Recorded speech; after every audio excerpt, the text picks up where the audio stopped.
السلام علیکم ورحمۃ اللہ وبرکاتہ۔ کیسے ہیں آپ سب؟ امید کرتا ہوں کہ انشاءاللہ اللہ کے فضل و کرم سے خیر و عافیت کے ساتھ ہوں گے۔ آج میں حاضر ہوں آپ کے سامنے سورہ آل عمران جزء 3 آیت 69 اور 70۔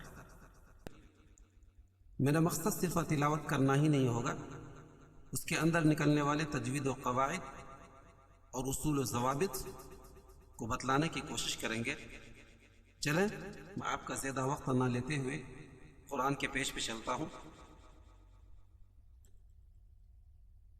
اعوذ باللہ من الشیطان الرجیم، بسم اللہ الرحمن الرحیم۔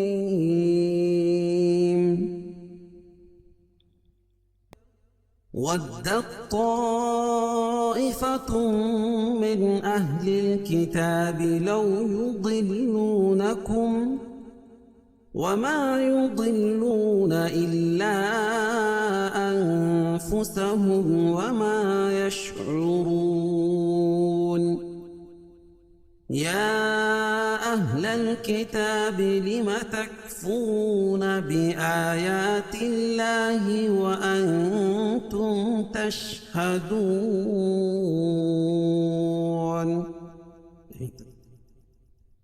اب اس کے اندر نکلنے والے تجوید و قواعد اور اصول و ضوابط کو بتلانے کی کوشش کریں گے۔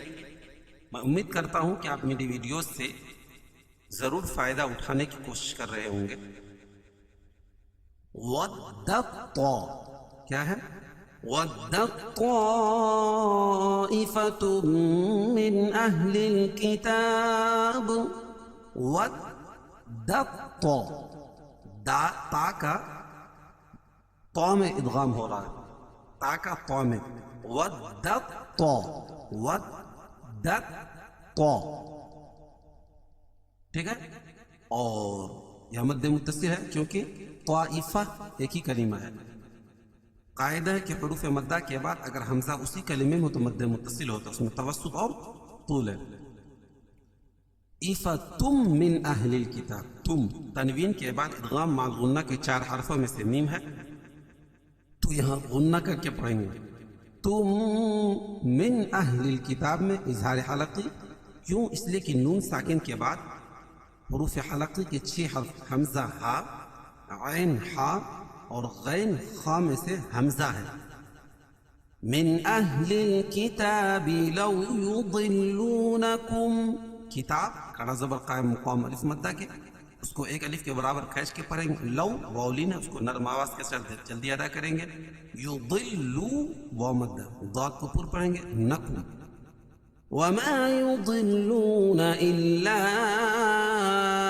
أنفسهم، وما الف مدہ يضلون واو مدہ ہے، الا اور انفسهم دونوں الگ الگ کلمے، تو مد منفصل ہوگا، اس میں قصر اور توسط ہے، یعنی ایک الف سے لے کر 2 الف تک اس کو کھینچ کے پڑھیں گے۔ الا ان میں اخفا حقیقی، کیونکہ نون ساکن کے بعد حروف اخفا کی 15 حرفوں میں سے فا ہے، تو یہاں ناک میں آواز کو چھپا کر پڑھیں گے۔ انفسهم وما يشعرون، اور میم ساکن کے بعد میم اور با کے علاوہ کوئی اور حرف آئے تو اظہار شفوی۔ وما یشعرون، اور واو ساکن سے پہلے پیش ہو تو واو مدہ، اور را کے اوپر پیش ہے تو را کو پر پڑھیں گے۔ وقف کی صورت میں یہ مد عارض وقفی ہوگا، اس میں طول توسط قصر تینوں جائز ہے۔ وما يشعرون يا أهل الكتاب لم تكفرون بآيات الله۔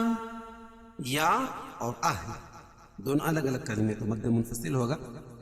قاعدہ ہے کہ حروف مدہ کے بعد اگر حمزہ، یہ حمزہ الف ہمیشہ خالی ہوتا ہے، قاعدہ ہے کہ الف ہمیشہ خالی ہوتا ہے، جو الف خالی نہ ہو وہ حمزہ ہوتا ہے۔ خالی کا مطلب یہ کہ زبر زیر پیش نہ ہو وہ الف ہوتا ہے، اور اگر ہو تو وہ حمزہ کہلاتا ہے۔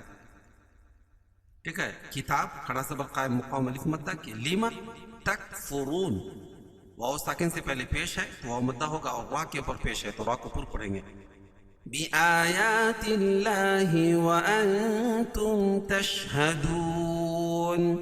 بِآ یا دونوں جگہ کھڑا زبر ہے. تِلَّا اللہ کے لام سے پہلے زیر ہے تو اللہ کا لام باریک پڑھا جائے گا. وَأَنْتُمْ میں اخفا حقیقی، کیوں؟ اس لیے کہ نون ساکن کے بعد حروف اخفا کے 15 حرفوں میں سے تا ہے. تم میم ساکن کے بعد میم اور با کے علاوہ کوئی اور حرف ہے تو اظہار شفوی ہوگا. وَأَنْتُمْ تَشْهَدُونَ.